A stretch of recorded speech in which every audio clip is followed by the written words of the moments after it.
Alcatraz, uma prisão lendária, sendo considerada uma das prisões mais seguras do planeta, sendo responsável por manter criminosos de alta periculosidade enjaulados, como por exemplo o mafioso Al Capone.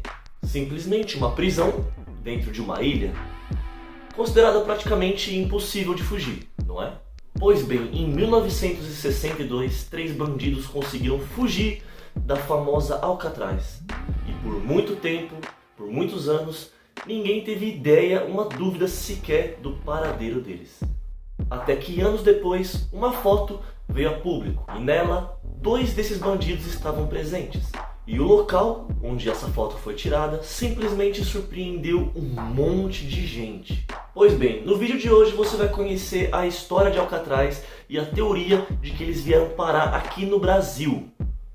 Então hoje, com o cabelo mais arrumadinho, penteadinho, óculos e a barba quase bem feitinha, eu vou contar essa história pra vocês detalhadamente. Então se liga no vídeo aí, se você ainda não é inscrito, se inscreve, caiu de paraquedas, aproveita e deixa o like, comenta, compartilha e ativa o sininho para você receber mais vídeos como esse, beleza? Então sem mais enrolação, bora pro vídeo.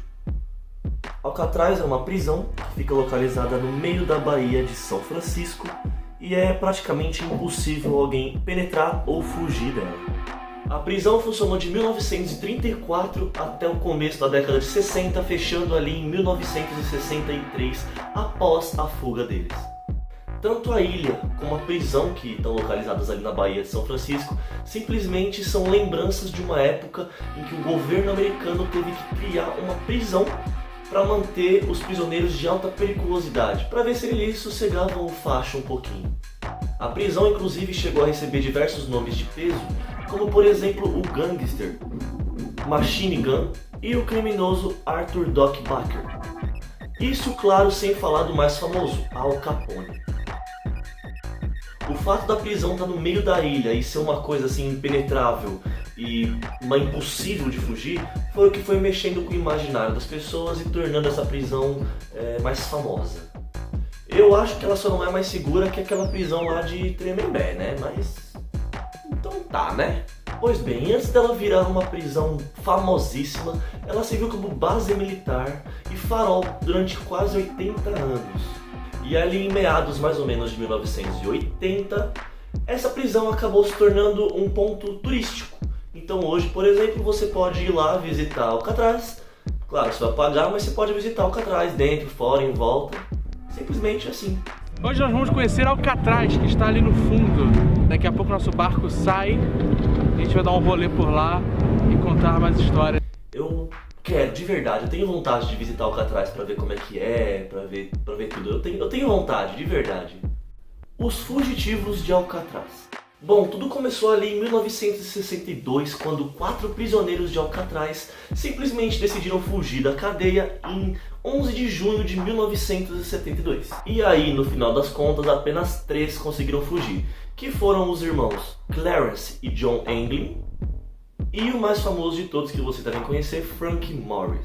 Inclusive, dizem que o Frank Morris era o cabeça por trás dessa fuga. Bom, todos eles tinham uma extensa ficha e foram condenados ali por prática a roubo de bancos. Mas enfim, todos eles foram transferidos para Alcatraz justamente porque eles tinham um histórico de tentar fugir das outras prisões que eles estavam. Porém, as autoridades descobriram que não foi bem assim, porque essa fuga ela já tinha sido planejada durante meses.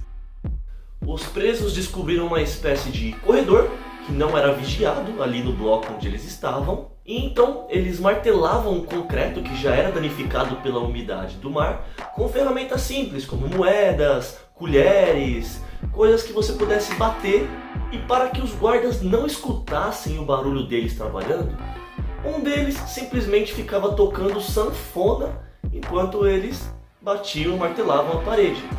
Simplesmente é muito genial. Aí quando chegou o dia da fuga, eles deixaram máscaras de papel machê em suas camas para despistar os guardas, quando os guardas passassem a noite e pensassem que eles estavam ali dormindo simplesmente. Utilizando pedaços de arame, reboco, sabão, tinta cor de pele e cabelo humano, Os presos fizeram réplicas detalhadas de suas próprias cabeças. Eles também usaram mais de 50 capas de chuva para montar uma espécie ali de colete salva-vidas. E também fizeram uma espécie de bote ali medindo 1,80 por 4,30.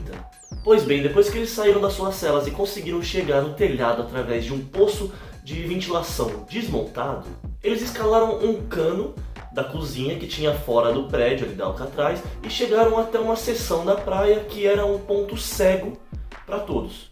E ali eles inflaram o bote deles rapidamente e sumiram pro outro lado da baía, onde eles nunca mais foram vistos. Levante, Simões. Vai mudar de cela. Abra 109. Olha, eu disse pra você. Jesus Cristo. Bom, dias depois da escapada ali, né, alguns fragmentos do bote que eles usaram para fugir foram encontrados ali boiando na Baía de São Francisco. E alguns dos investigadores ali do FBI tinham quase certeza de que os três haviam morrido durante essa fuga. Segundo eles, as fortes correntezas teriam derrubado o bote deles e as águas congelantes que ficavam ali em volta teriam matado eles e levado eles para alto mar. Alcatraz estava a 1,5 km de qualquer faixa de terra. Era cercado por água muito, muito fria, o que tornava impossível uma fuga. Entre São Francisco e Alcatraz, as águas estão cheias de enormes tubarões brancos. Ninguém sai dali. Mas será que eles haviam realmente morrido com essa fuga? Ou simplesmente o FBI tentou esconder, cobrir a história para manter aquela fama de Alcatraz como uma prisão impenetrável e impossível de fugir? Os fugitivos e o Brasil.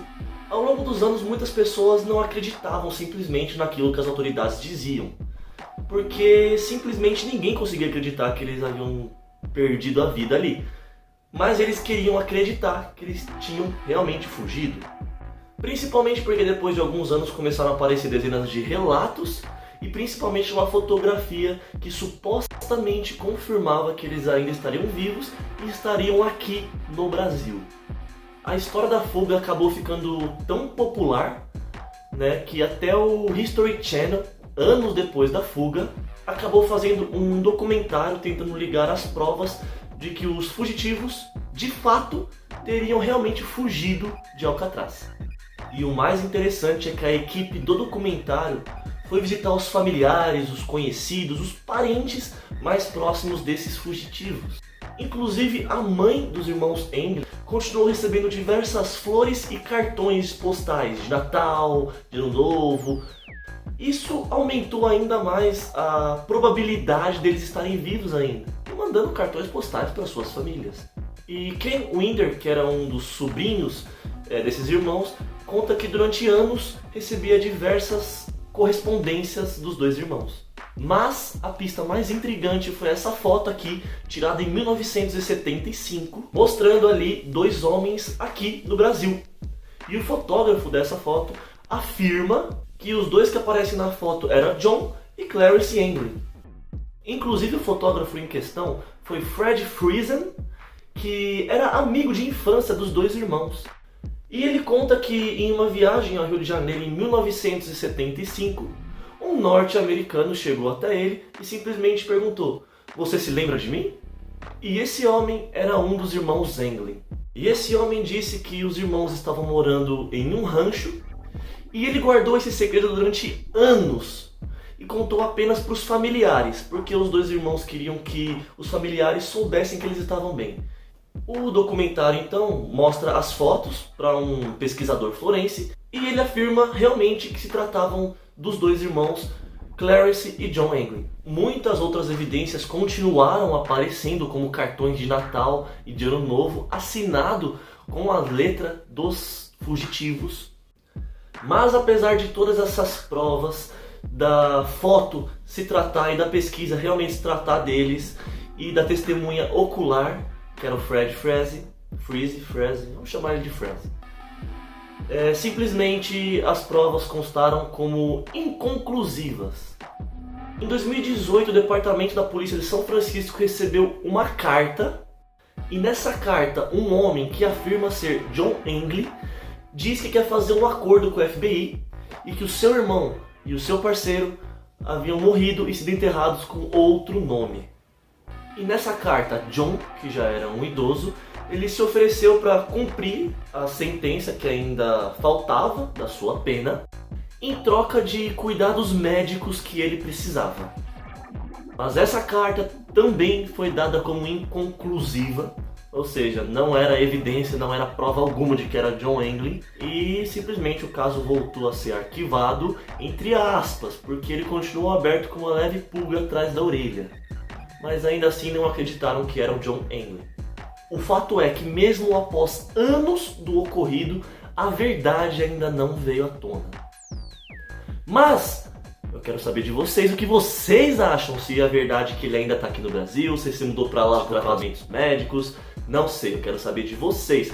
A minha opinião é que ele não seria tonto o suficiente para mandar uma carta para a polícia em troca de cuidados médicos, porque se ele roubava banco, a minha opinião, eu acho que ele tinha escondido um dinheiro em algum lugar e poderia viver tranquilamente o resto da vida.